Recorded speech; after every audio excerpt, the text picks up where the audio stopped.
Hi, everybody. Let's discuss NRI or NRI sponsored category. Let's begin now.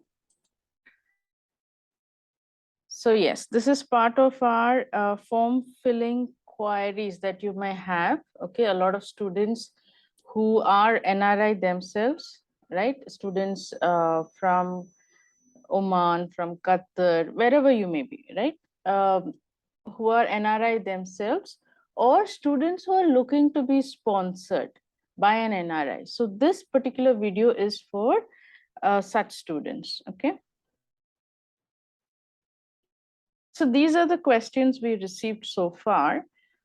The first one is, what is the eligibility criteria to be an NRI student?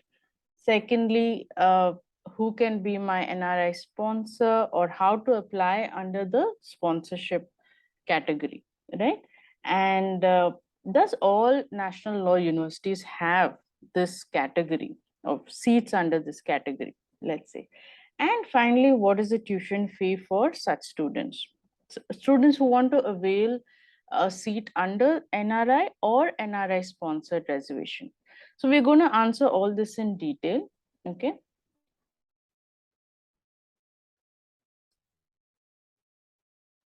So we'll first look at how they define. So I'm referring to an official document that has been circulated by the National Law University in Calcutta. Okay. So this is how we define an NRI or NRI sponsored category, how a candidate is defined. Okay. Who is eligible for admission to such seats? So basically, if you have applied, so here this is information from CLAT 2022, but it's going to be the same for CLAT 2023. Okay, they've just re-uploaded the documents. So it's going to be identical. So don't worry about the year per se. Okay, let's look at the information. So the candidate, here they've defined, right? NRI means non-resident Indian. Okay, as defined under this act, the person of Indian origin, people of, they have such cards, okay? And the OCI, that's Overseas Citizen of India. So all of these will qualify to be coming under the NRI category, okay? Now, who is going to be under the NRI sponsored category, okay? So that will be somebody who has a bona fide interest or a keen interest in the candidate's education. Okay, this is very important. Okay, previously we were told that you have to be a blood relative in order to sponsor the candidate. Okay, but now they've eased up on that, so you can have a family friend also, but they must have a real interest in your education. Okay, because there is an affidavit that they will be required to sign. So as a this is the sponsored category, the NRI sponsorship form. Okay, so firstly, the sponsor will sign this declaring himself or herself an NRI, and then attach a valid passport, and then the willingness to sponsor you, the candidate, okay, for the admission and so on.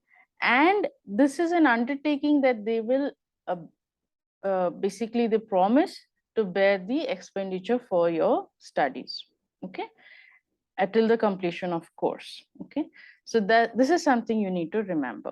The other two annexures are very simple. This is for an NRI student himself or herself, okay, where you're declaring yourself to be an NRI, and there are a couple of documents that you need to upload. We'll discuss that in a bit. This is a form that the parent or guardian will be required to certify.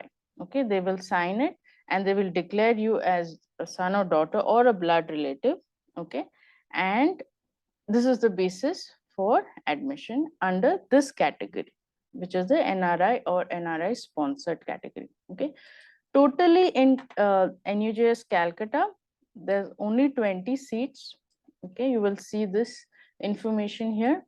So this document is available on their website. I will leave a link in the description so you can go directly to this page where this document is uploaded. Okay, take some time, at least 10 minutes, to go through these 2 pages, because it has all the information you need. Okay, everything that they require, including documentation. Okay, now a lot of you NRIs must have completed your class 10, say, uh, in Dubai, and then you would have come to India for 11, 12. So many things are there, right? So each, it's a case to case basis. So you have to go through and see what applies to you. Okay, and you should be able to submit all these documents. So I would recommend that you go through this documentation carefully. Okay, and yeah, more or less, I think we have discussed all these three. Okay, the annexures. Let me just come back to the presentation.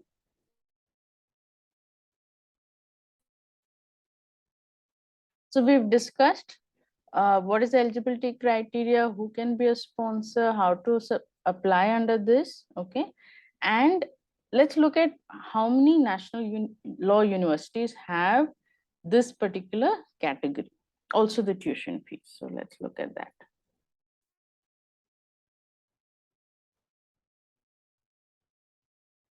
This is for your information. Okay, the NRI candidates.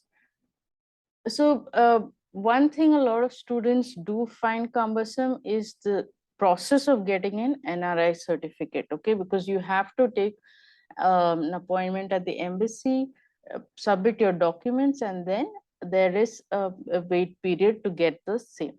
Okay, so start your process as soon as possible.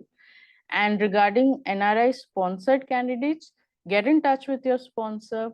Okay, get the affidavit going, get the documentation process. We have less than 3 months to have all this ready. The reason I'm saying that is because when you fill the application form, which I'll show you shortly, you will see that there are two options. Okay.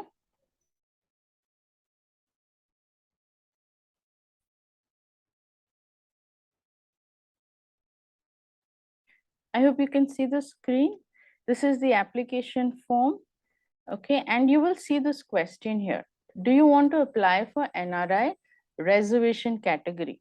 Now, here, the candidate himself or herself is an NRI, OCI, or PIO. Okay, only they are eligible. So then, if you are such a candidate, you say yes, save it. Okay. And then when you go to reservation, you will see that automatically all those universities where NRI category is available, you are by default selected for that. Do you see this? Yeah. Okay. Now let's say you are an Indian citizen, right? You're not a non-resident Indian, but you have somebody who is willing to sponsor you. Okay.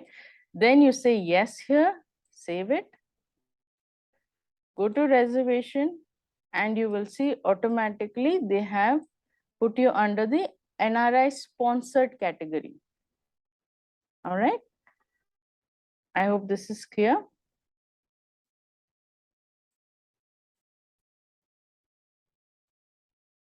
So we've looked at the form filling aspect. Now you know what you're supposed to do if you're an NRI candidate and what you're supposed to do if you're being sponsored. All right.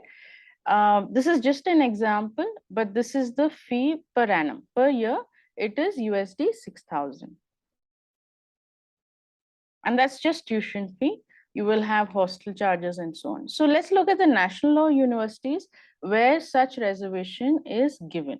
Okay, all of these universities, there are seats reserved, but they don't differentiate between an NRI candidate and an NRI sponsored candidate. The fee is the same, the number of seats are the same for both. All right. So you could either be NRI or NRI sponsored. The total number of seats is just going to be so much. You can make a note of the number of seats, or you can go individually to each of these university websites and look at what documentation is required, how many seats are available, and so on. I would strongly recommend that you please go ahead and go to each of these websites. Okay, the links to all these websites are already on the consortium website, right? The CLAT consortium. These are the universities where there's no reservation for NRI or NRI sponsored. So NLSIU, Bangalore, Hyderabad, all of these colleges, all right? Okay, coming to our CLAT crash course, it's a 3-month course with online live classes, mock tests, and sectional tests, plus the online study material. Get in touch with us. Here are our contact details. Thank you.